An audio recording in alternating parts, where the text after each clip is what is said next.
भारत का चंद्रयान-3 चांद को छूने को तैयार है। मानव सभ्यता के इतिहास के लिए एक ऐतिहासिक दिन है, क्योंकि भारत चांद के उस हिस्से में पहुंचने की कोशिश कर रहा है जहां आज तक कोई देश नहीं पहुंच पाया है। भारत से ठीक पहले रूस ने चांद के इस हिस्से तक पहुंचने की कोशिश की, लेकिन उससे पहले ही रूस का लूना 25 यान चांद की सतह से टकराकर क्रैश लैंड हो गया।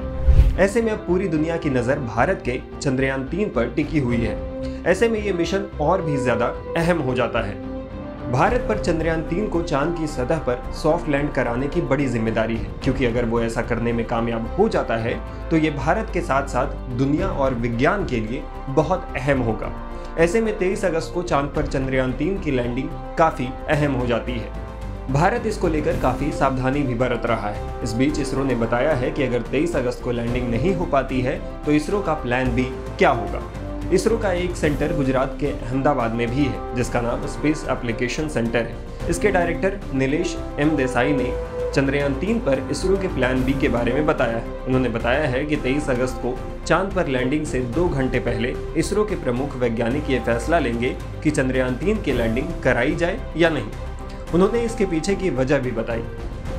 तो 30 किलोमीटर की एल्टीट्यूड या हाइट से लैंडर नीचे की ओर चंद्र की सतह पर जाने का प्रयास करेगा 23 अगस्त को, और उसके 2 घंटे पहले हम पूरे जो कमांड है वो यहाँ से जो हमारा बाइलालू अर्थ स्टेशन है वहां से अपलोड कर देंगे लैंडर मॉड्यूल के अंदर।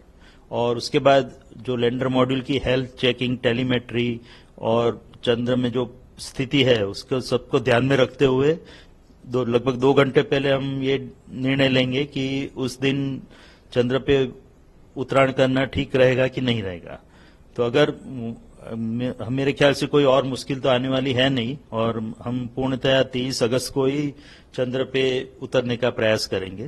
बट अगर कोई हमको ऐसा आपत्तिजनक लगता है तो हम लैंडिंग को पोस्टपोन करके 27 अगस्त को करेंगे। तो उसके लिए भी हमने पूरा सावधानी बरती है, और उसके लिए जो भी कार्य करना है वो जो सब प्रणाली है वो सब भी तैयार रखी है। तो हम जो मोस्ट प्रोबेबली हम 23 अगस्त को ही उत्तरायण करेंगे, अन्यथा 27 अगस्त को। इस बार हमने ये ध्यान रखा है कि हमारा जो डिजाइन है वो पूरा फेलियर को ध्यान में रखी किया गया है। कि जनरली हम डिजाइन करते हैं कि सक्सेस कैसे मिले, कि सफलता कैसे मिले, पर इस बार हमने ये ध्यान रखा है कि अगर निष्फलता के कोई संभावना रहती है तो उसको कैसे ओवरकम किया जाए, उसको कैसे पार करके हम फिर भी सफल हो पाए। इसी कड़ी क्षणों में भी हम प्रशिक्षण से पार उतरे, तो उसकी संभावना को देखते हुए डिजाइन किया गया है। और आप सबकी शुभकामनाओं, शुभेच्छाओं से हमको संपूर्ण आशा है कि हम 23 अगस्त को देश में खुशी की लहर दौड़ जमाएगी।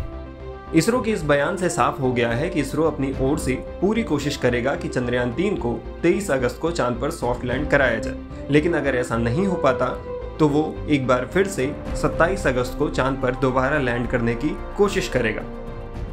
टाइम्स नाउ भारत डिजिटल की रिपोर्ट।